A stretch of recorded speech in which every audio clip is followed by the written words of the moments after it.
नमस्कार मित्रों, मैं दुर्गा प्रसाद मिश्र कादंबरी की कक्षा में आप लोगों का स्वागत करता हूं। हम लोग कादंबरी को पढ़ रहे हैं। किस उद्देश्य से पढ़ रहे हैं ये तो आपको ज्ञात ही है। और अभी हम क्या पढ़ रहे हैं? कादंबरी के कथामुख को। ठीक है, स्पष्ट है इतना? इसमें तो किसी को कोई समस्या नहीं। चलिए, तो कादंबरी में हम लोगों ने कुछ अंश को अभी पढ़ लिया है। उस अंश से कुछ चलिए प्रश्न हो जाएं। ठीक है, अब आप लोग कुछ देख ही लिए हैं, कोई बात नहीं। तो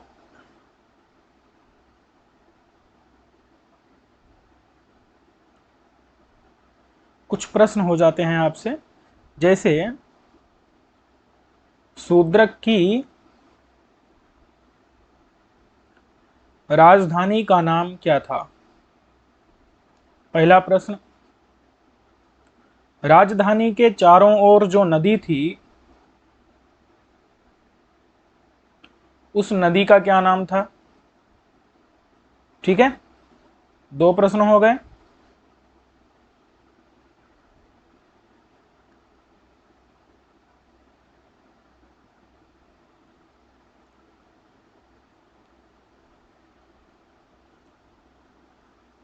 शूद्रक से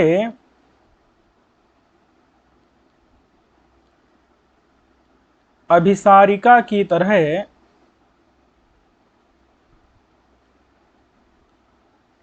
कौन मिलने आती है?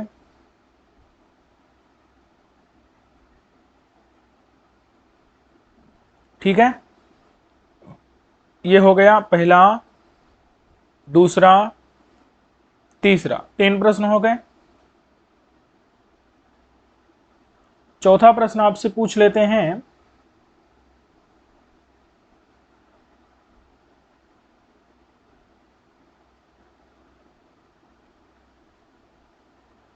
तुरंगेषु कशाभिघातः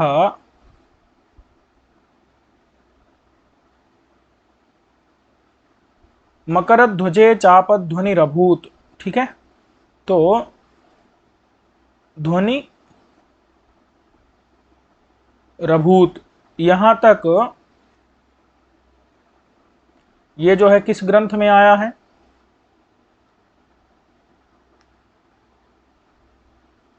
और एक प्रश्न आपसे पूछते हैं,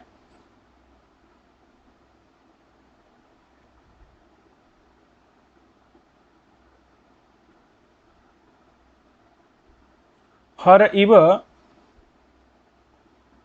जितमन्मथः, ये कौन है? ठीक है, तो ये जो है आपसे पांच प्रश्न यहां पर मैंने पूछे हैं। ठीक है, चलिए,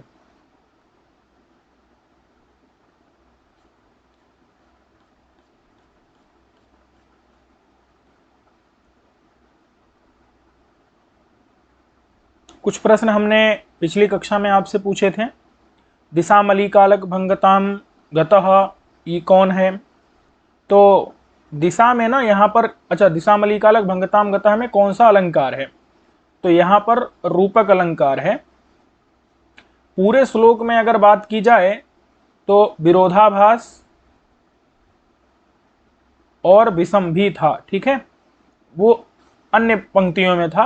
यहां पर दिशा मलिकालक भंगताम गतः में जो दिशा रूपी बधु, दिशा में बधु का आरोप किया गया था और ऐसी त्रयी बधु कर्णतमाल पल्लभा में भी त्रयी में बधु का आरोप किया गया था। और जो धुएं का समूह है उसमें तमाल पल्लव का आरोप किया गया था। ठीक है, ये मैं आपको वहां पर बताया था। अब है रजोजुषे में कौन सी विभक्ति है? तो रजोजुष शब्द है हलंत, और इसका ये चतुर्थी का रूप है। ठीक है, अर्थपति से कौन हुआ था? अर्थपति से चित्रभानु हुए थे। मंगलाचरण में पहले श्लोक में किसकी वंदना है? सगुण ब्रह्म की, सगुण ब्रह्म की। ठीक है, अगर दूसरे में बात की जाए तो शंकर की, और तीसरे में बात की जाए तो नरसिंह की। ठीक है, अतिद्वयी कथा, दो कथाएं कौन सी हैं? इनके लेखक भी बताना था। तो सुबंधुकृत वासव दत्ता और गुणाढ़कृत गुणाढ़ीकृत बृहत कथा। ठीक है, ये हम आपको बता चुके हैं। अब जो है आपसे ये प्रश्न है, इनका आपको उत्तर देना है। कमेंट के माध्यम से उत्तर दे सकते हैं, अन्य भी माध्यम से आप हम तक इन उत्तरों को पहुंचा सकते हैं। चलिए, अब हमको यहां से पढ़ना है उस शूद्रक का वर्णन कि कुछ सह माने वह जो शूद्रक था, तो शूद्रक ने सारे राजाओं को तो जीत लिया था। अब करता क्या रहता था शूद्रक दिन भर, ये जो है उसकी दिनचर्या को बता रहे हैं। ठीक है, तो तस्याम, तस्याम माने उस नगरी में, वो जो शूद्रक था तस्याम, तस्याम यानी कि उस नगरी में, उस नगरी में, किस नगरी में, नाम आपको लिख करके बताना है। तस्याम माने उस नगरी में, अपनी राजधानी में, अवजित अशेष भुवन मंडल तया, अवजित माने जीत लिया है, अशेष यानी संपूर्ण, भुवन मंडल को जिसने, समझ आया कि नहीं। तो चूंकि उसने क्या कर लिया था, अवजित यानी जीत लिया, अशेष माने सभी, भुवन मंडल यानी कि पृथ्वी मंडल को, सभी पूरे पृथ्वी मंडल को क्या कर लिया था, जीत लिया था। इतना समझ आ गया कि नहीं। तो अब जब पूरे पृथ्वी मंडल को जीत लिया उसने, तो विगत राज्य चिंता भार निर्वृतः। ठीक है, अच्छा यहां पर एक चीज मैं आपको बता देता हूं कि ये जो सह शूद्रक, वो जो शूद्रक था ना, उसका अंतिम में अन्वय कहां होगा वो मैं आपको बता देता हूं। वो शूद्रक प्रथमे वयसी, प्रथमे वयसी का मतलब है पहली उम्र में। अब वो कौन सी पहली उम्र होती है, तो कुछ लोग तो जो है यहाँ पर कुमार अवस्था कहते हैं, और कुछ लोग जो है यहाँ पर मतलब प्रथमे वयसी का अर्थ यौवन, यौवन कहते हैं, युवा अवस्था कहते हैं। ठीक है, तो हम यहाँ पर क्या ले लेंगे, माने यौवन की अवस्था, युवा अवस्था ले लेते हैं। ठीक है, तो प्रथमे वयसी यानी कि युवावस्था में। ठीक है, अवस्थाएं मानी जाती हैं ना, जैसे कुमार अवस्था है, यौवन अवस्था है और वृद्धावस्था है। तो इस प्रकार से 3 अवस्थाएं मानी जाती हैं कुछ लोगों के द्वारा। कुछ लोगों के द्वारा 4 अवस्थाएं मानी जाती हैं। एक प्रमाण है जो है, आद्ये वयसि नाधीतम, द्वितीये नार्जितम धनम, तृतीये न तपस्तप्तम, चतुर्थे किम करिष्यति। कि आद्य माने पहली उम्र में अगर जिसने अध्ययन नहीं किया, और द्वितीय यानी युवावस्था में जिसने धनार्जन नहीं किया, और तृतीय न तपस्तप्तम तीसरे अवस्था में जिसने माने तपस्या नहीं की, वो चतुर्थ अवस्था में जब पहुंच जाएगा तो क्या करेगा, पूरी तरह से बूढ़े होने पर इन तीनों में कोई कार्य नहीं हो पाएगा। तो इसलिए प्रथमे वयसी का अर्थ यहाँ पर हम युवावस्था लेंगे, तो यौवन अवस्था में, अथवा हम यहाँ पर कुमारावस्था भी ले सकते हैं। ठीक है, तो कुमारावस्था में सुखम माने सुख पूर्वक, सुखम माने सुख पूर्वक, अतिचिरम, अतिचिरम मतलब बहुत काल तक, बहुत काल तक, उवास मतलब होता है निवास किया। ठीक है, तो उस शूद्रक ने, सह शूद्र कहा, प्रथमे वयसी कुमारावस्था में अथवा युवावस्था में उसने सुखम माने सुख पूर्वक, अति चिरम माने अत्यंत चिरकाल तक, बहुत काल तक, उवास यानी निवास किया। ठीक है, उसने निवास किया। इतना स्पष्ट हो गया कि नहीं। अब कहते हैं कि वो किस प्रकार से जो है अपने दिनों को गुजारता था, किस प्रकार से अपनी रात को गुजारता था।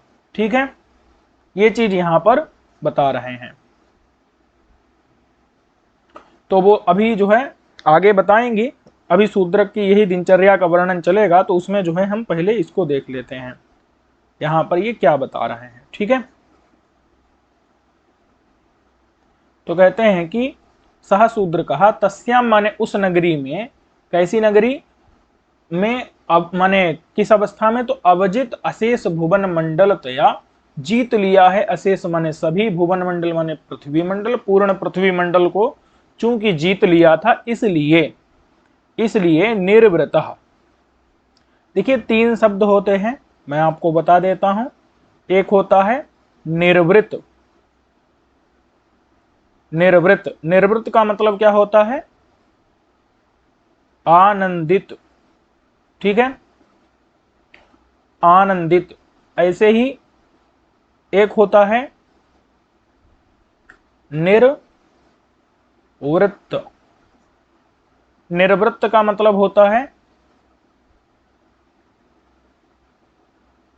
संपन्न, जो चीज हो चुकी है।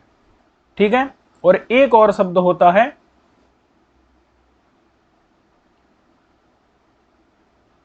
वो होता है निवृत्त। निवृत्ति या निवृत्त, तो उसका मतलब होता है जो हटा दिया है, जिसको हटा दिया गया है। ठीक है, ठीक है। अब देखिए इसी प्रकार से मैं आपको ती प्रत्यांत करके बता देता हूं, वो भी आप याद रखिएगा। एक होता है निर्वृत्ति, तो ये जो निर्वृत्ति है ना, ये निर्वृत्त वाला ही है। तो निर्वृत्ति का मतलब होता है आनंद। एक हो गया निवृत्ति, निवृत्ति। तो निवृत्ति देखिए यहां भी निवृत्त है ना, तो निवृत्ति यानी कि हटाना। और एक हो गया निर्वृत्ति।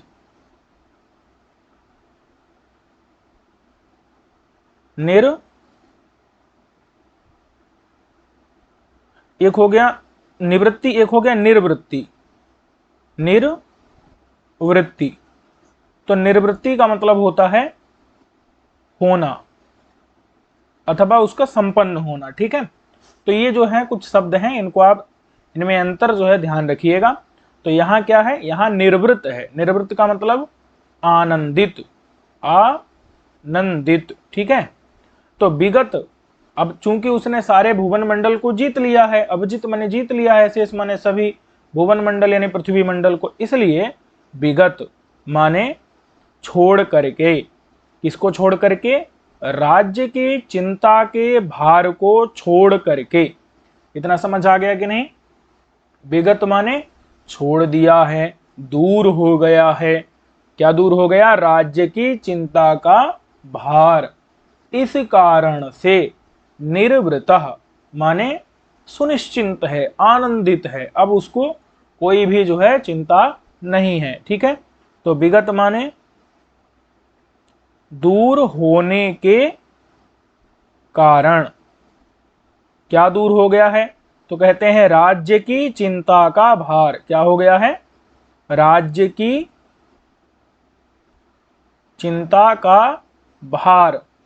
राज्य की चिंता का भार दूर होने के कारण विगतः राज्य चिंता भारा तस्मात् निवृत्तः, इसलिए आनंदित है वो। ठीक है, समझ आ गया इतना? तो ऐसा आनंदित हो करके सुखपूर्वक वो रहता था। ठीक है, अच्छा, अब कहते हैं कि और भी उसका विशेषण है, जितना भी प्रथमांत है उसका विशेषण है कि द्वीपांतरागत अनेक भूमिपाल मौलिमाला लालित चरण युगल। जो शूद्रक के दोनों चरण थे, चरण युगल, युगल मतलब होता है दोनों, तो चरण मतलब तो पता है ना, पैर, और युगल माने दोनों। दोनों, जो दोनों उसके पैर थे, वो पैर, उनकी पूजा की जा रही थी। किसके द्वारा? जो आए हुए राजा थे, वो लोग क्या कर रहे थे? उसके चरणों की पूजा कर रहे थे, अपने मस्तक को उसके चरणों के ऊपर रख रहे थे, अपने मस्तक को माने अपने मुकुट को उसके चरणों पर रख रहे थे। तो उसके चरणों की क्या हो रही थी? पूजा हो रही थी।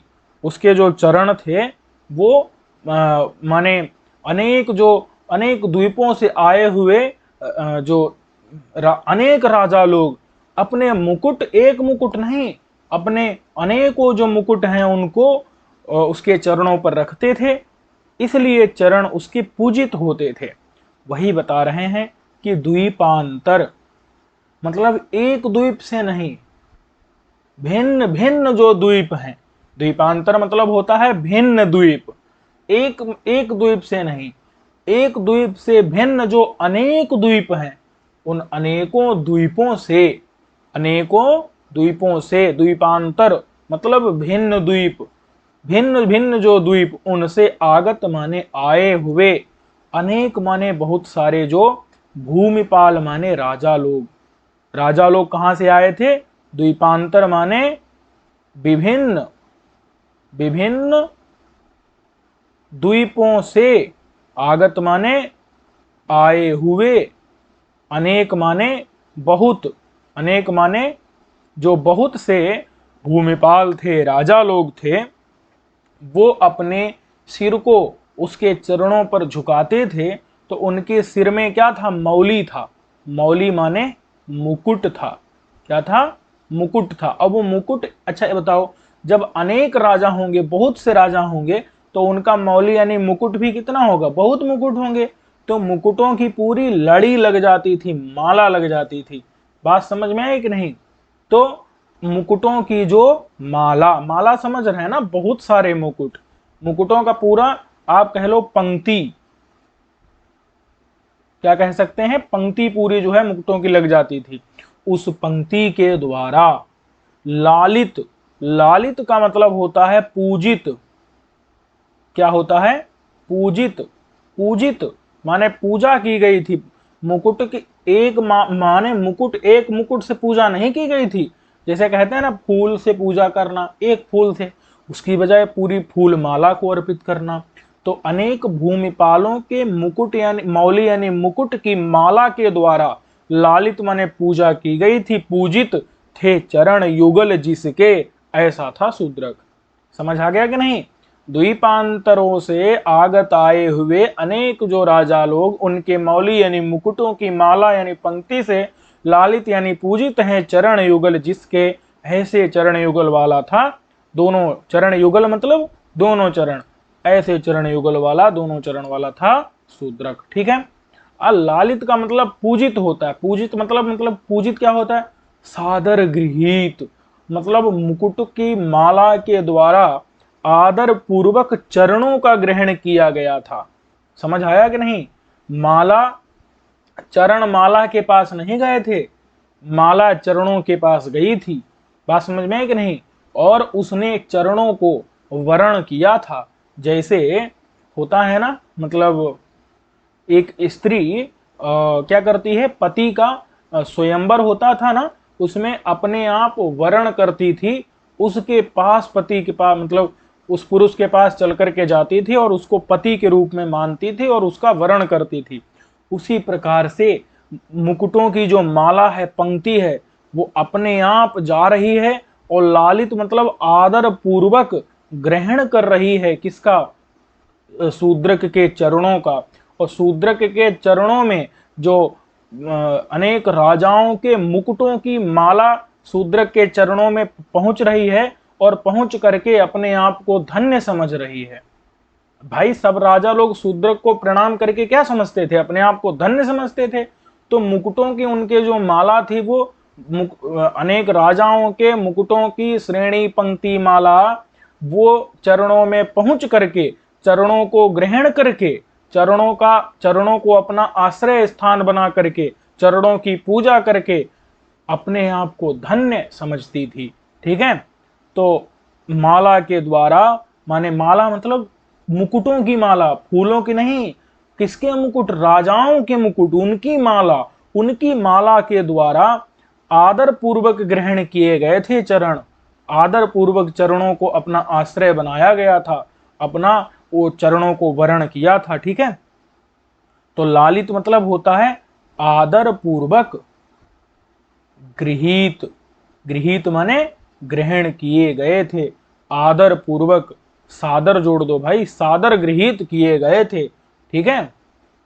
चरण युगल जिसके ऐसा था शूद्रक। बात समझ में आ गई कि नहीं आ गई? अच्छा, अब वो शूद्रक क्या कर रहा था, जैसे कोई अपने हाथ में कंगन पहन लेता है और कंगन का क्या उसको भार महसूस होता है? नहीं होता। उसी प्रकार से शूद्रक अपनी बाहों पर पूरी पृथ्वी लोक का भार ढो रहा था। किसकी तरह? जैसे कोई व्यक्ति कंगन को ढोता है। तो उसी प्रकार से बिना किसी परिश्रम के, बिना किसी आयास के, खेल खेल में, समझ में आया कि नहीं? बलयम इव, बलयम मतलब कंगन की तरह, इव मतलब होता है की तरह, आपको बहुत बार बता चुका हूं, कंगन की तरह, बलयम इव कंगन की तरह। लीलया का मतलब होता है खेल खेल में, खेल खेल में। भुजेन अपनी बाह पर, बाह अपनी बाह से इस भुवन भार को, माने पृथ्वी लोक के भार को, उद्वहन माने वहन कर रहा था। कौन? शूद्रक। वहन करता हुआ कौन था? शूद्रक था। समझ आया कि नहीं? ये जो है शूद्रक का विशेषण है। ऐसा था शूद्रक। जो बलयम माने, बलयम ये वो कंगन की तरह, लीलया मतलब होता है खेल खेल में, बिना किसी प्रयास के, बिना किसी परिश्रम के, भुजेन माने बाह से, भुवन भार को माने पृथ्वी लोक के भार को, उद्वहन माने वहन करता हुआ था शूद्रक। समझ आ गया कि नहीं? बलयम एवं कंगन की तरह। अच्छा, ठीक है भाई। अब जो शूद्रक था वो परिवृतः, परिवृतः माने घिरा हुआ था। क्या था?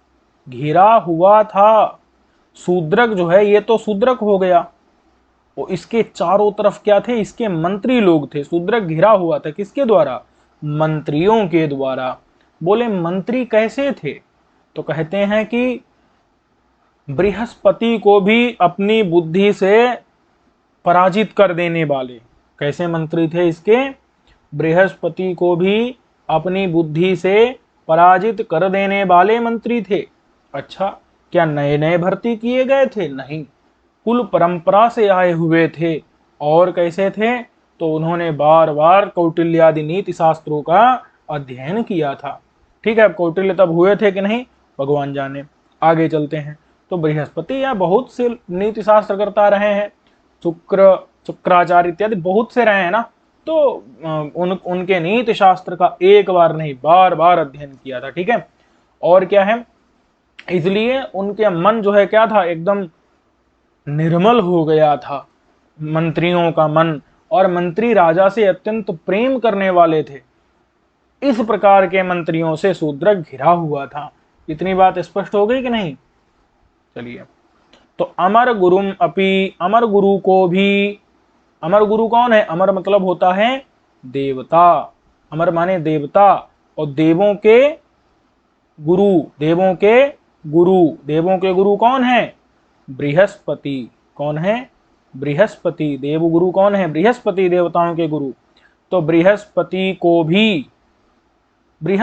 को भी क्या कर दिया था? प्रज्ञया माने अपनी बुद्धि से, प्रज्ञया मतलब अपनी बुद्धि से क्या कर दिया था? उपहसद भी माने मजाक बना दिया, मजाक बना दिया या मजाक उड़ा दिया कह सकते हैं। ऐसे थे मंत्रीगण। मंत्रियों का विशेषण दे रहे हैं कि अमर गुरुमपि, अमर गुरु देवताओं के गुरु, अमर कहते हैं देवताओं को, अमर माने देवता, उनके गुरु बृहस्पति, और बृहस्पति को भी, अमर गुरुम अपि, अपि माने भी, अमर गुरु को भी, प्रज्ञया माने अपनी बुद्धि से, उपहसद भी माने मजाक बना दिए थे। जो समझे कि नहीं? उपहास कर दी। उपहसद भी कैसे बनेगा? उपपूर्वक हस धातु माने उपहास कर दिए थे। जो समझ आया कि नहीं? और वो मंत्रीगण कैसे थे? तो कह रहे हैं अनेक कुल क्रमागत ही। ऐसा नहीं है कि वो जो है नए नए भर्ती किए गए हों, जो है पता चला गुप्तचर के रूप में आ गए हों किसी ना। अनेक माने बहुत, कुल के क्रम से, क्रम मतलब होता है परंपरा, परंपरा, तो कुल परंपरा, और वो भी अनेक कुल परंपरा। ऐसा नहीं कि जो है इनके केवल बाप दादे ही रहे हो, नहीं, बाप के बाप के बाप के बाप के बाप, मतलब पूरा जो है दादा परदादा पर परदादा, वहां से ये जो है अब परंपरा से आ रहे हैं। ऐसा नहीं है कि मतलब इन्हीं के बाप दादे ही केवल मंत्री रहे, ऐसा नहीं, उनके भी जो है बाप दादे, उनके भी बाप दादे मंत्री रहे थे।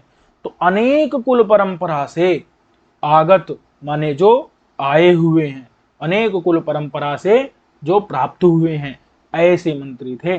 समझ आ रहा है कि नहीं आ रहा है? चलिए देखिए, इससे इस चीजों से द्योतित क्या होता है। असल में अगर कोई नया नया मंत्री भर्ती हुआ होगा तो हो सकता है वो गुप्तचर हो। गुप्तचर हो तो पता चला धीरे धीरे आपके ही राज्य को खोखला कर दे। तो इसीलिए कुल परंपरा से लिए गए जो आए हुए मंत्री हैं ना, उनको लिया जाता है। ठीक है, इतनी बात स्पष्ट हो गई कि नहीं? चलिए, तो अनेक कुल परंपरा माने बाप दादों के भी बाप दादों की जो कुल परंपरा है, कुल क्रम है, कुल परंपरा है, खानदान की जो परंपरा, वंश की परंपरा से आगत माने आए हुए, ऐसे थे कौन? मंत्री। ध्यान देना, ये सब मंत्रियों के विशेषण है, तृतीयांत सारे। ये सब किसके विशेषण है? मंत्रियों के। उपसद भी तृतीयांत है, आगत ही तृतीयांत है, ये सब मंत्रियों के विशेषण है। और मंत्री कैसे थे? तो कहते हैं असकृत माने बार बार। असकृत मतलब क्या होता है? बार बार। एक बार थोड़े पढ़ा था उन्होंने नीति शास्त्र, बार बार। आलोचित का मतलब है विचार किया था। आलोचित मतलब बार बार उसका क्या किया था? विचार किया था। समझ आया कि नहीं? आलोचित माने व्यवहार माने विचार किया था। समझे कि नहीं? उसका क्या किया था? बार बार। आलोचित माने विचार किया। किसका बोले तो कहा नीति शास्त्र। बार बार विचार किया था किसका? नीति शास्त्र का। नीति शास्त्र का बार बार नीति शास्त्र का विचार किया था जिन्होंने, ऐसे थे मंत्रीगण। बात समझ में आई कि नहीं? असकृत मतलब होता है बार बार, आलोचित माने विचार किया था जिन्होंने नीति शास्त्र का, नीति शास्त्र का। इसलिए निर्मल मनोभी, स्वच्छ मन वाले थे जो, जिनका हृदय, मन का मतलब क्या होता है? हृदय। अंतःकरण, जिनका अंतःकरण, जिनका हृदय क्या था? निर्मल था, स्वच्छ था। बात समझ में आई कि नहीं? यानी कि उनका जो है, अब नीति शास्त्र पढ़ेंगे किस प्रकार से राजा के पास व्यवहार करना चाहिए, इस चीज को वो जानते थे। और उनका मन एकदम निर्मल था, स्वच्छ था। ठीक है, कोई भी उसके अंदर पाप कलमस कलंक नहीं था। इस प्रकार के थे। और कैसे थे? अलुब्धैहि, यानी जो लोभी नहीं थे, जो स्वार्थी नहीं थे, जिनके अंदर लोभ नहीं था। समझ में आया कि नहीं? नहीं तो पता चला राजा से छिपा छिपा करके क्या कर सकते हैं? धन इत्यादि का संग्रह कर सकते हैं, धन अपने लिए बचा सकते हैं, भ्रष्टाचार कर सकते हैं, प्रजा को परेशान कर सकते हैं। समझ आया कि नहीं? तो इसलिए अलुब्धैहि, यानी कि जो लोभी नहीं थे। बात समझ में आई कि नहीं? क्या कहेंगे हम? अलुब्ध माने लोभी नहीं थे। अलुब्ध, लुब्ध नहीं थे। अ मतलब होता है नहीं, लुब्ध थे जो। ठीक है, निर्मल मन वाले थे। और कैसे थे? स्निग्ध थे। स्निग्ध मतलब होता है स्नेह युक्त थे। समझ आया कि नहीं? माने राजा से प्रेम करते थे। स्निग्ध थे मतलब राजा से प्रेम करते थे, राजा के ऊपर वात्सल्य भाव रखते थे। ठीक है, और कैसे थे भाई? तो कहते हैं प्रबुद्ध ही। प्रबुद्ध का मतलब होता है जागृत थे। अच्छा भाई, जो जागे हुए आदमी को जागा हुआ कहना मतलब, जागे हुए आदमी को जागा हुआ कहने का मतलब ये है, प्रबुद्ध को प्रबुद्ध कहने का मतलब ये है कि विशेष ध्यान देने वाले। एक व्यक्ति होता है, कार्य क्षेत्र में जाता है और फिर भी वो ठीक से काम नहीं करता, ढंग से काम नहीं करता, तो वो क्या है? वो जागते हुए भी सोया हुआ है। समझे कि नहीं?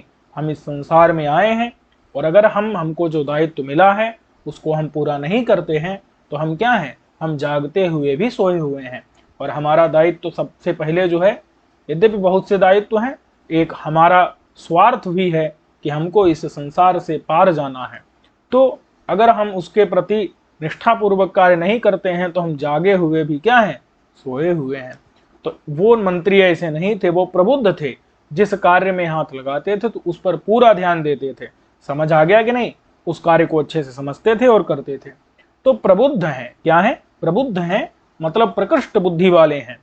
ऐसे अमात्य ही यानी मंत्रियों से, ऐसे मंत्रियों से, ऐसे मंत्रियों से परिवृतः माने घिरा हुआ था कौन, राजा शूद्रक। ऐसे मंत्रियों से शूद्रक नाम का ये राजा घिरा हुआ था। ठीक है, इतना स्पष्ट हो गया कि नहीं।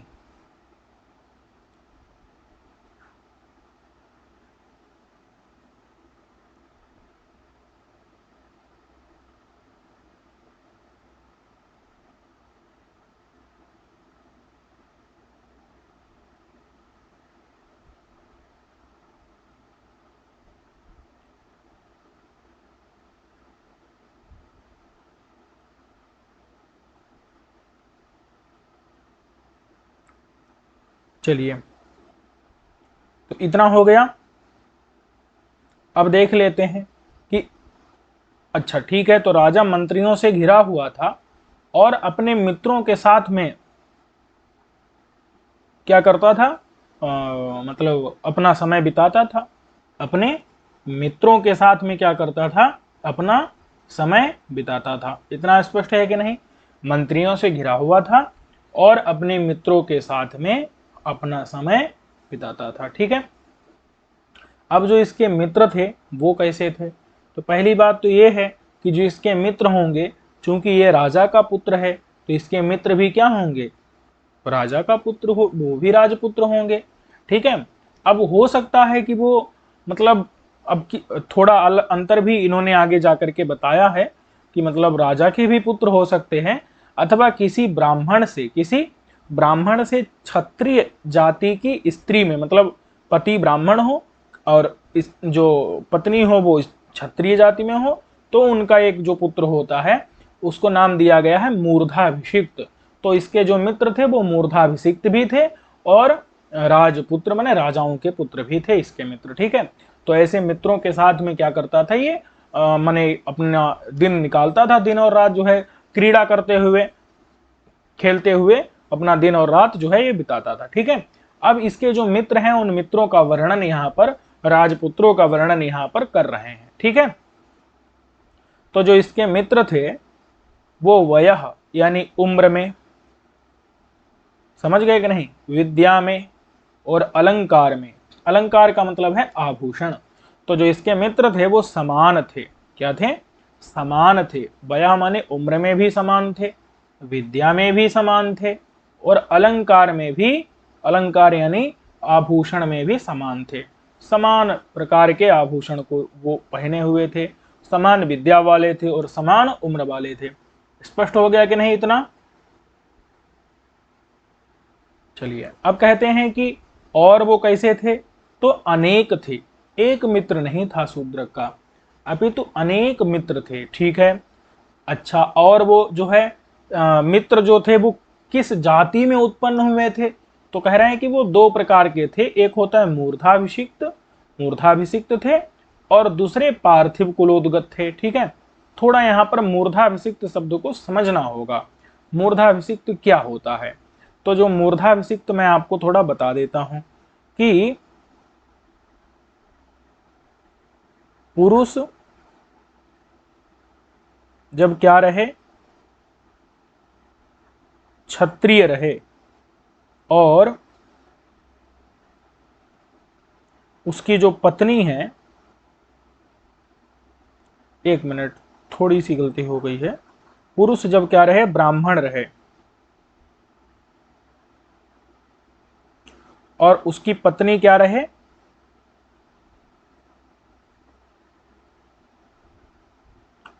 पत्नी जो है वो क्षत्रिय रहे, तो उनसे उत्पन्न होने वाला जो पुत्र होता है वो मूर्धाभिषिक्त कहा जाता है। समझ आ गया कि नहीं। माने पति ब्राह्मण हो प्लस पत्नी क्षत्रिय हो क्षत्रिय जाति में उत्पन्न हुई हो, तो ऐसे को हम क्या कहते हैं, मूर्धाभिषिक्त कहते हैं। ये एक जो है अनुलोम विवाह होता है और इसमें पैदा होने वाले को मूर्धाभिषिक्त कहा जाता है। ठीक है, इसी प्रकार से बहुत होती हैं, मतलब ये अनुलोम प्रतिलोम इत्यादि जातियां आप स्मृति ग्रंथों में पढ़ सकते हैं। ठीक है, तो इतना आप समझ गए कि नहीं, ब्राह्मण पुरुष से क्षत्रिय पत्नी में उत्पन्न पुत्र को मूर्धाभिषिक्त कहा जाता है। तो जो उसके मित्र थे वो अनेक थे, अनेक माने बहुत थे, और कैसे थे, मूर्धाभिषिक्त थे। मूर्धाभिषिक्त एक पारिभाषिक शब्द है, तो वो मैंने आपको बता दिया कि माने ब्राह्मण पुरुष से जो क्षत्रिय पत्नी में उत्पन्न जो पुत्र, ठीक है, ब्राह्मण पुरुष से क्षत्रिय पत्नी में उत्पन्न जो पुत्र, उसको मूर्धाभिषिक्त कहते हैं। तो ऐसे भी उस राजा के मित्र थे। और पार्थिव कुलोदगतैः, अब उस समय ऐसा हो जाता था ना कि ब्राह्मण आचार्य थे और वो राजा की पुत्री को क्या करते थे, विवाह कर ले जाते थे। तो उनसे जो पुत्र उत्पन्न होगा वो क्या होगा, वो मूर्धाभिषिक्त ही ना होगा। अरे भाई, आपने देखा होगा, पढ़ा होगा, सुना होगा कि पहले क्या करते थे, मुनि लोग आते थे, राजा से उनकी कन्या को मांग लिए, चले गए जंगल। अब जो है क्या होगा, तो वो मुनि तो ब्राह्मण है, उसका जो है कन्या क्षत्रिय है, तो उससे पुत्र उत्पन्न होगा, वो मूर्धाभिषिक्त होगा। अब वो पता चला जो है क्षत्रिय जो माने अब जो पुत्र उत्पन्न होता था मूर्धाभिषिक्त, वो जो है वो पता चला राजा के उस पुत्र के साथ में अगर बड़ा हो गया तो वो उसका मित्र हो जाएगा, तो इसमें कोई समस्या नहीं है। अब आती है बात पार्थिव कुलोदगतैः, कुछ ऐसे भी मित्र थे जो शुद्ध क्षत्रिय थे, यानी कि जो राजवंश में ही उत्पन्न हुए थे, किसी ब्राह्मण से क्षत्रिया में उत्पन्न नहीं हुए थे, तो वो होंगे पार्थिव कुलोदगतैः। पार्थिव का मतलब होता है, पार्थिव माने क्षत्रिय। पार्थिव कौन होता है, राजा। अरे पार्थिव तो राजा होता है ना भाई। तो पार्थिव कुल मतलब क्षत्रिय कुल, क्षत्रिय कुल में, क्षत्रिय कुल में माने क्षत्रिय वंश में। उदगतैः, उदगतैः का मतलब उत्पन्न, उत्पन्न। कुछ क्या थे, क्षत्रिय वंश में, क्षत्रिय कुल में माने राजा के कुल में। पार्थिव यानी राजा, और राजा क्षत्रिय होता था, तो उसके कुल में, वंश में जो है कुछ उत्पन्न होते थे, वो भी उस शूद्र के मित्र थे। समझ आ गया कि नहीं। अनेक माने बहुत से, मूर्धाभिषिक्त माने ब्राह्मण से क्षत्रिया में उत्पन्न जो पुत्र, और पार्थिव कुल में, पार्थिव वंश में, राजवंश में, राजा के कुल में, क्षत्रिय के कुल में उदगत माने उत्पन्न, उदगत यानी उत्पन्न, ऐसे थे शूद्र के मित्र। ठीक है, और शूद्र के मित्र कैसे थे, तो बता रहे हैं कि अखिल संपूर्ण, अखिल माने सभी, खिल मतलब होता है एक टुकड़ा। खिल का मतलब क्या होता है, हम कहते हैं खिल, खिल माने क्या होता है, टुकड़ा। खिल माने क्या होता है, टुकड़ा। तो अखिल माने क्या होता है, पूरा, संपूर्ण, समूचा। तो अखिल माने सभी कलाएं। सभी कलाएं कितनी है भैया, 64 कलाएं हैं। तो 64 कलाओं का जो कलाप है, कलाप माने समूह है, 64 कलाओं का, सभी कलाओं का, सभी कलाएं 64 कलाओं के समूह को आलोचन किया था, मतलब बार बार अभ्यास किया था। समझ आया कि नहीं, बार बार क्या किया था, अभ्यास किया था। समझ आ गया कि नहीं। इस कारण से आलोचन मतलब होता है बार बार अभ्यास करना। पीछे आया था आलोचन, तो नीति शास्त्र का मंत्रियों ने बार बार अभ्यास किया था, और जो राजा के ये मित्र थे शूद्र के, जो राजपुत्र थे, इन्होंने अखिल माने सभी कलाएं यानी 64 कलाओं के कलाप यानी समूह का आलोचन माने बार बार अभ्यास किया था। अब जब बार बार आप किसी चीज का अभ्यास करते हैं तो वो आपको बहुत अच्छे से स्पष्ट हो जाती है कि नहीं। बार बार इसका करेंगे अभ्यास, कादम्बरी का स्पष्ट हो जाएगी। तो कठोर मति भी, इसलिए उनकी मति क्या हो गई थी, कठोर हो गई थी, निपुण हो गई थी। बात समझ में आई कि नहीं, परिपक्व हो गई थी। क्या कहेंगे हम, परिपक्व। उनकी मति क्या हो गई थी, परिपक्व हो गई थी। समझ आ गया कि नहीं। अब बार बार शास्त्राभ्यास करोगे आप तो आपकी शास्त्र में गति बन जाएगी कि नहीं, मति आपकी पक जाएगी एकदम कि नहीं। तो कठोर यानी परिपक्व हो गई थी मति यानी बुद्धि जिनकी, तो परिपक्व बुद्धि वाले थे। समझ आ गया कि नहीं। मति भी ये तृतीयांत है, सारे तृतीयांत किसके विशेषण है? राजपुत्रों के। तो अखिल मन सभी कला यानी 64 कलाओं के कलाप यानी समूह के आलोचन यानी बार बार अभ्यास से कठोर यानी परिपक्व हो गई है मति यानी बुद्धि जिनकी। ठीक है। और क्या था भाई? अति प्रगल्भ ही, जो अत्यंत प्रगल्भ थे। प्रगल्भ का मतलब है प्रतिभाशाली थे। अति माने अत्यंत, अति प्रगल्भ को हम क्या कहेंगे? अति माने अत्यंत, और प्रगल्भ का अर्थ होता है चतुर, निपुण, प्रतिभाशाली। प्रगल्भ का मतलब क्या होता है? निपुण। प्रगल्भ माने क्या होता है? चतुर। प्रगल्भ माने क्या होता है? प्रतिभाशाली, अत्यंत प्रतिभाशाली थे। समझ आ गया कि नहीं? क्या थे? अत्यंत प्रतिभाशाली थे। कौन? राजा के जो पुत्र माने मित्र थे, जो विभिन्न राजपुत्र थे, अत्यंत प्रतिभाशाली थे, अति प्रगल्भ थे, अत्यंत प्रगल्भ थे। समझ आ गया कि नहीं? और कैसे थे? तो कहते हैं काल विद्भिः। काल माने समय को, समय को, अवसर को, अवसर को जानने वाले थे, जानने वाले थे। समझ आया कि नहीं? काल को विद, कालम वेदन्ति काल विदः तैहि काल विद्भिः। काल को जो जानते थे, समय को, कहते हैं ना क्या है वो? का बरसा जब कृषि सुखाने, ऐसे कुछ है। समय चूकी पुनि का पछताने, ऐसे कुछ उक्ति है ना, कि समय के निकल जाने के बाद पछताने से कुछ नहीं होता है। तो वैसे ही अगर समय चला गया, अवसर चला गया, काल नहीं है, तो उस समय पर फिर आप अगर कुछ करते हैं तो वो सफल नहीं होता। तो इसीलिए ये जो राजा के मित्र थे, राजपुत्र थे, वो राजा वो समय को जानते थे कि किस समय पर क्या बात करनी है, राजा के सामने क्या बात करनी है, किसके सामने क्या बात करनी है, और किस समय पर क्या काम करना है। तो वो क्या करते थे? समय को, अवसर को जानने वाले थे, किस अवसर पर क्या बात करनी है। समझ आ गया कि नहीं? और वो कैसे थे? तो राजा ने ऐसा नहीं कि उनको जबरदस्ती अपने प्रति राजा ने क्या कर रखा था, मतलब प्रेम युक्त बना रखा था। मतलब जितने भी राजा के मित्र थे सब राजा से प्रेम करते थे। भाई मित्र मित्र से तो स्नेह करता ही है, प्रेम करता है। तो वो क्या करते थे? सभी राजा से प्रेम करते थे, अनुराग रखते थे। लेकिन क्या राजा ने जबरदस्ती प्रेम करने के लिए बाधित किया था क्या? नहीं। अपितु राजा ने अपने महात्म्य से, अपने प्रभाव से उन सबको अपने वशीभूत कर लिया था। समझ आया कि नहीं? राजा ने अपने प्रभाव से, राजा ने, राजा यानी शूद्रक ने, राजा ने अपने प्रभाव से, अपने प्रभाव से, अपने महात्म्य से क्या कर लिया था? अनुरक्त, अनुरक्त माने वशीभूत कर लिया था हृदय, हृदय जिनका। समझ में आया कि नहीं?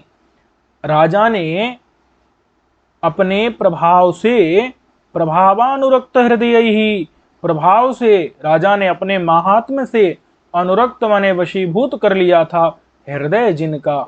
ऐसे थे राजा माने राजा के मित्र, कि राजा ने अपने मित्रों का हृदय अपने प्रभाव से, अपने महात्म्य से, अपने महात्म्य से क्या कर लिया था?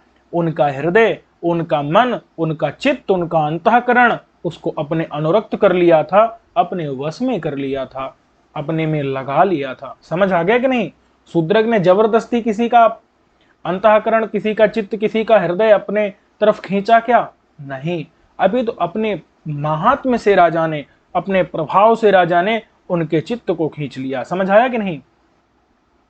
चलिए, तो प्रभाव यानी राजा ने अपने प्रभाव से अनुरक्त माने वशीभूत कर लिया था हृदय माने चित्त, मन, अहंकार नहीं, अंतःकरण जिनका।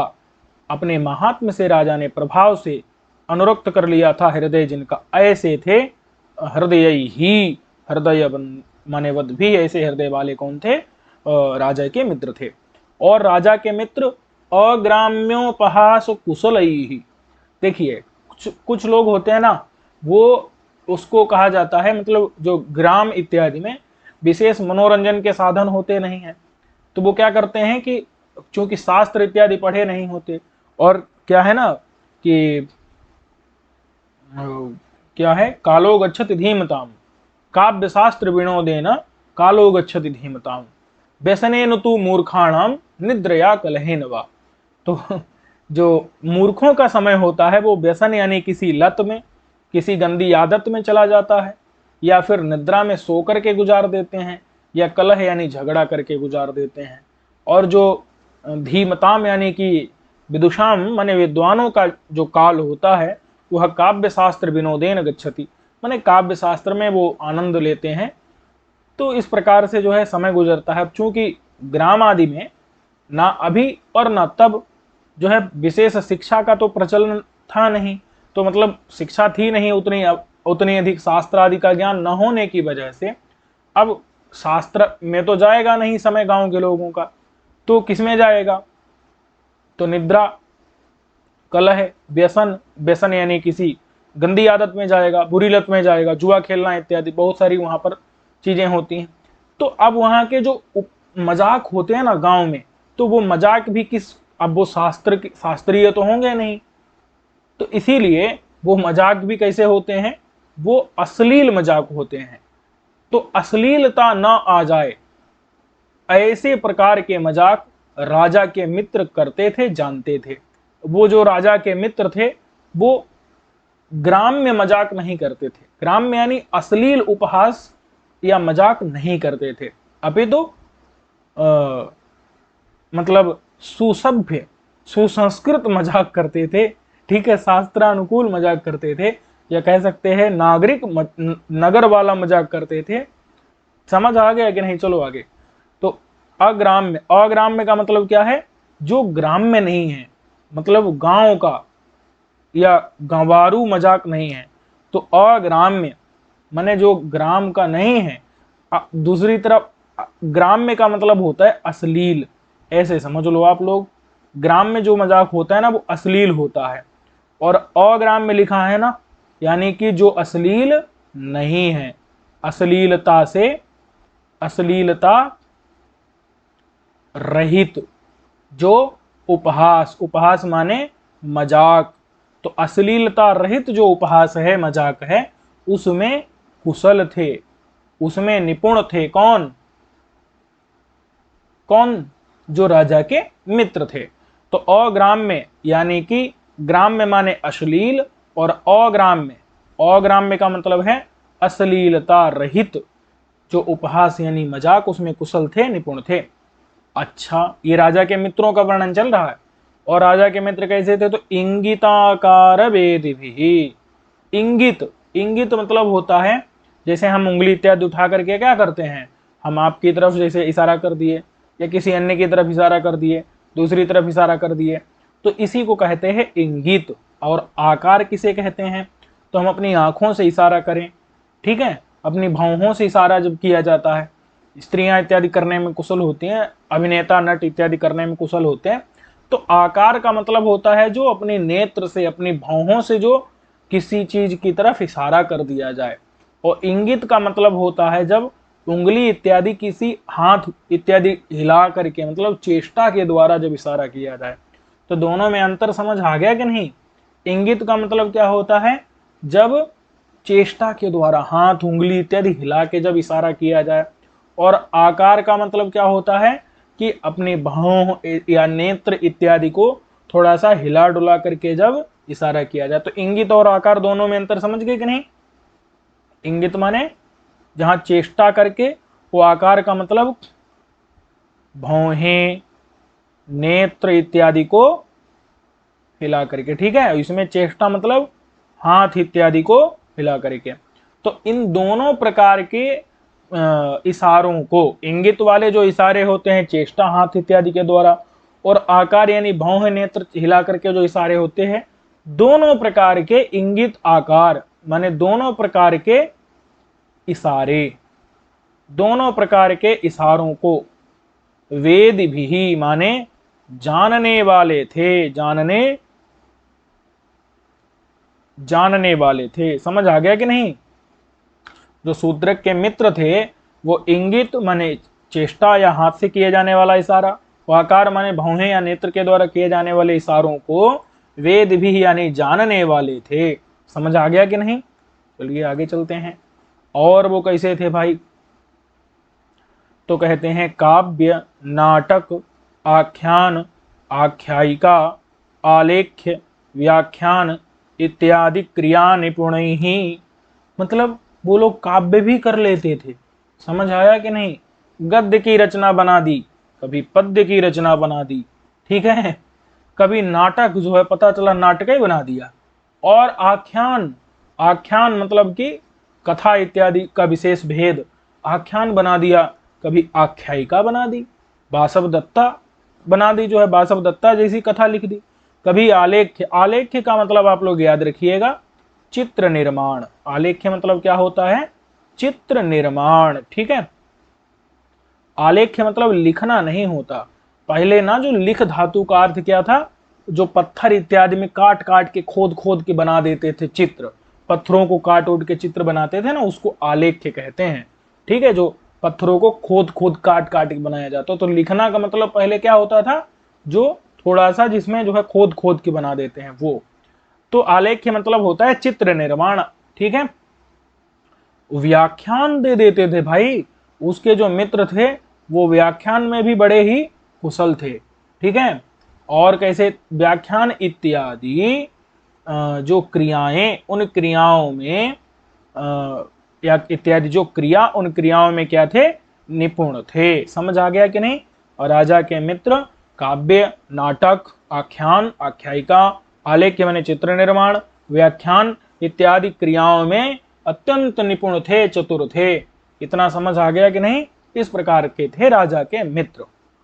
और राजा के मित्र कैसे थे? तो अति यानी अत्यंत, कठिन माने कठोर, पीवर, पीवर का मतलब होता है दो, पीवर माने मोटा भी होता है, और पीवर का मतलब होता है पुष्ट। पुष्ट समझते हैं ना? जो एकदम पुष्ट हो, ठीक है। तो कहते हैं ना जो ये हृष्ट पुष्ट है, ऐसा प्रयोग करते हैं लोग। तो ये समझे कि नहीं कि अति माने अत्यंत, कठिन यानी कि कठोर, अत्यंत कठोर, पीवर माने मोटे अथवा पुष्ट, स्कंध, स्कंध माने कंधे, उरु, उरु यानी कि जांघें, जंघा, उरु माने जंघा, और बाहु माने भुजाएं, ठीक है।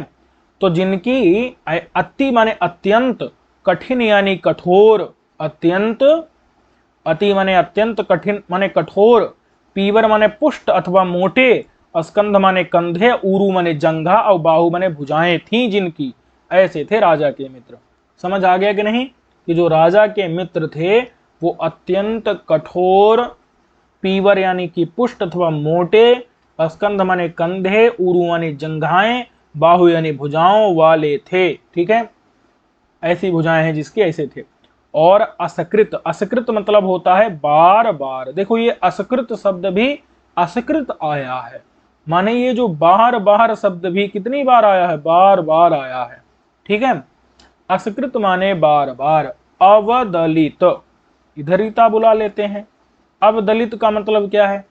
अवदलित का मतलब ये है पराजित किया था, पराजित किया। अवदलित माने पराजित किया था, ठीक है। अवदलित का मतलब क्या है?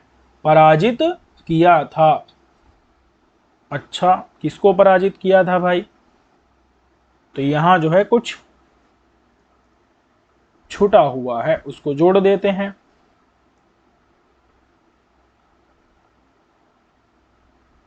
किसको पराजित किया था? तो कहते हैं कि शत्रुओं के हाथियों की सेनाओं को, शत्रु के एक हाथी को पराजित नहीं किया था, शत्रुओं के हाथियों के झुंड को पराजित किया था, ठीक है। वही बता रहे हैं कि अवदलित माने पराजित किया था। किसको? रिपु माने शत्रुओं के, शत्रुओं के गज, गज मतलब क्या होता है? गज मतलब होता है हाथी, हाथी, तो रिपु माने शत्रुओं के, गज माने हाथी के, घटा, घटा मतलब होता है झुंड, हाथियों का झुंड। उस झुंड के जो पीठबंध थे, पीठबंध का मतलब होता है जो पीठ पर क्या होता है, आसन होता है जिस पर शत्रु बैठते हैं। पीठ पर जो आसन होता है उसको कहते हैं पीठबंध, माने जिस पर जो है शत्रु बैठते हैं। अच्छा, वो हाथी जो है ऐसे वैसे नहीं थे, समद थे। समद यानी मद से, स मतलब युक्त, सहित, मदेन सह समदह, तो मदेन, मदेन युक्ताः इत्यर्थः, मदेन सह, ठीक है। समदाः माने मदजल युक्त थे, मद जल निकल रहा था जिनमें, ऐसे मदजल निकल रहा था जिनमें, ऐसे थे समद हाथी थे। किसके? रिपु यानी शत्रुओं के। समद माने समद माने मदजल युक्त जो है हाथी, हाथियों के। गज माने हाथियों के। घटा यानी झुंड थे, झुंड के झुंड। और उनको क्या कर दिया था? असकृत। असकृत मतलब है बार बार। अबदलित यानी कि पराजित किया था, उनको बार बार जो है रगड़ दिया था, विमर्दित कर दिया था। विमर्दित कर दिया था, रगड़ दिया था, ठीक है। किसको? शत्रुओं के हाथियों के झुंड को। तो बताओ, जब झुंड को रगड़ देंगे तो फिर जो पीठ बंध है, पीठ बंध का मतलब क्या होता है? जो पीठ पर स्थित आसन है। और आसन का मतलब आसन नहीं लेना है, उन आसनों पर बैठे हुए शत्रु लेना है। कि हाथियों के जो पीठ बंध माने पीठ के ऊपर जो आसन होता है ना, हाथी के ऊपर हौदा रहता है जिसके अंदर जो है शत्रु बैठा रहता है। तो पीठ के ऊपर जो आसन है, वो आसन, उस आसन को नहीं, आसन पर बैठे हुए शत्रुओं को बार बार, अस्कृत माने बार बार, अवदलित माने पराजित कर दिया, या फिर कह सकते हैं रगड़ दिया। रगड़ दिया, विमर्दित कर दिया, ठीक है, उनका मर्दन कर दिया। अच्छा, यही काम तो शेर के बच्चे करते हैं। यही काम तो शेर के बच्चे करते हैं। वही तो बता रहे हैं कि शेर के बच्चे भी क्या करते हैं? हाथियों के झुंड को बार बार रगड़ देते हैं। वही घटा लो आप। केसरी मतलब होता है शेर। केसरी माने शेर का, किशोर कहते हैं बच्चा। तो केसरी का जो शेर का बच्चा रहता है, तो केसरी किशोर कई इब, इब माने की तरह, की तरह। तो शेर के बच्चे की तरह, शेर के बच्चे की तरह। जैसे शेर का बच्चा क्या करता है? असकृत माने बार बार। शेर का बच्चा क्या करता है? असकृत माने बार बार, अबदलित माने पराजित कर देता है, रगड़ देता है। किसको? अब वहां शत्रु तो आएगा नहीं भाई। शेर के बच्चे को शत्रु के का हाथी हो चाहे कोई हाथी हो, उससे मतलब नहीं है। तो शेर के बच्चे में सिर्फ हम इतना घटाएंगे, सारा चीज नहीं देखेंगे, सिर्फ इतना देखेंगे कि असकृत माने बार बार, अबदलित माने पराजित कर देते हैं, रगड़ देते हैं। कौन? शेर के बच्चे। किसको? गजघटा को। गजघटा मतलब क्या है? हाथी के झुंड। अब समद भी जोड़ लो, माने मदजल जिनसे निकल रहा है, ऐसे हाथी के झुंडों को। गज की माने हाथियों की, घटा यानी झुंड को, हाथियों के समूह को। जो शेर का बच्चा केसरी का किशोर रहता है, वो इब माने जिस तरह से रगड़ देता है, उसी तरह से राजा के मित्रों ने बार बार रगड़ दिया था शत्रु के, जो है रिपु माने शत्रु के, शत्रुओं के। समद यानी मदजल निकल रहा है जिनसे, ऐसे हाथी के झुंड पर बैठे हुए पीठ, उनकी जो पीठ है ना, पीठ के ऊपर जो आसन, आसन में बैठा हुआ जो शत्रु है, उसको भी बार बार जो है उन्होंने पराजित किया था, और हाथियों के झुंड को भी रगड़ दिया था। समझ इतना आ गया कि नहीं? चलिए, तो ऐसे राजपुत्र ही सह, भैया राजा के पुत्रों के साथ में, रममाण माने क्रीड़ा करता हुआ, खेलता हुआ, क्रीड़ा करता हुआ। क्रीड़ा किसके साथ में? राजपुत्रों के साथ। राजपुत्रों के साथ, राजपुत्रों के साथ क्रीड़ा करता हुआ। अच्छा, तो वो राजपुत्र कैसे थे? तो बता रहे हैं कि विक्रमई कर रसैरपी। विक्रम कहते हैं पराक्रम को। विक्रम माने पराक्रम। पराक्रम में ही, विक्रमे एव, एक रस, एक मात्र। रस मतलब होता है आसक्ति है, क्या है, अथवा आप कह सकते हैं प्रेम है। प्रेम है जिनको, ऐसे थे ये राजपुत्र। राजपुत्रों का सब विशेषण चल रहा है, इसलिए सारे तृतीयांत रहेंगे राजपुत्र ही सह। तो राजपुत्र ही है तृतीयांत, सारे तृतीयांत रहेंगे। तो विक्रम का मतलब है पराक्रम में ही एकमात्र प्रेम है जिनको, जिनको सिर्फ और सिर्फ पराक्रम से प्रेम है और किसी भी चीज से प्रेम नहीं है, सिर्फ और सिर्फ विक्रम यानी पराक्रम से जिनको प्रेम है। समझ आ गया कि नहीं? तो पराक्रम में ही एक माने एकमात्र, एक माने एकमात्र, रस माने आसक्ति है जिनको, प्रेम है जिनको, ऐसे हैं राजपुत्र। और लेकिन फिर भी, अपि माने, अपि माने भी, फिर भी, फिर भी राजा के सामने वो कैसा आचरण करते हैं? तो विनय व्यवहारी भी, माने विनय से भरा हुआ। विनय कहते हैं विनम्रता को, विनम्रता से भरा हुआ व्यवहार है, व्यवहार वाले। समझ आया कि नहीं? कि विनम्रता से भरे हुए व्यवहार वाले हैं कौन? राजपुत्र। राजा के सामने जो है वो विनय, विनय कहते हैं विनम्रता को। तो विनय माने विनम्रता से भरा हुआ जो व्यवहार है उनका। समझ आ गया कि नहीं? विनय यानी विनम्रता से भरा हुआ व्यवहार है जिनका, ऐसे विनय व्यवहार भी, विनय व्यवहार वाले ऐसे राजपुत्रों के साथ में। और वो राजपुत्र कैसे हैं? आत्मनः प्रतिबिंबैरिव, माने आत्मनः मतलब अपने, क्या है? अपने, मानो प्रतिबिंब हो, अपने क्या हो? प्रतिबिंब हो। समझिएगा, जैसे जब हम शीशा देखते हैं तो हम, शीशा मतलब दर्पण, जो उसमें क्या करते हैं, अपने आप को जब देखते हैं तो हमको अपना प्रतिबिंब दिखता है। वो प्रतिबिंब ठीक हमारे जैसा होता है, वो प्रतिबिंब ठीक मेरे जैसा होता है ना, जब मैं देखता हूं तो राजा जब उन राजपुत्रों को, अपने मित्रों को देखता था तो राजा को उन मित्रों में, उस राजा को अपना दर्शन होता था। राजा को वो मित्र अलग नहीं लगते थे, वो उसके जैसे नहीं लगते थे, वही लगते थे, वो शूद्रक ही लगते थे। तो इसलिए आत्मनः माने अपने प्रतिबिंब ही इव, अपने प्रतिबिंब की तरह, अपने प्रतिबिंब की तरह। वो राजा को आत्मनः माने अपने प्रतिबिंब ही इव, मानो प्रतिबिंब की तरह थे, राजा के प्रतिबिंब की तरह थे। तो इस प्रकार के राजपुत्रों के साथ में, राजपुत्र ही राजपुत्रों के साथ रममाणः क्रीड़ा करता हुआ प्रथमे वयसी, युवा या कुमारावस्था में, सुखम माने सुख पूर्वक, अतिचिरम माने बहुत काल तक, उवास यानी राजा ने निवास किया। ठीक है, इतनी बात समझ में आ गई कि नहीं? चलिए, तो इसके साथ ही ये समय भी पूरा होता है। अब जो है कुछ प्रश्न हमने आपसे पूछे थे, उनका उत्तर आप दीजिए। और साथ ही साथ में अगर आपको मतलब आपके कोई मित्र हों जिनको आप इस पाठ को बता करके और उनका लाभ कर सकते हो, तो अवश्य अपने मित्रों को सूचित कर दीजिए कि यहाँ पर पाठ चल रहा है, वो लोग जुड़ सकते हैं। ठीक है, हम लोग अगले पाठ में मिलेंगे।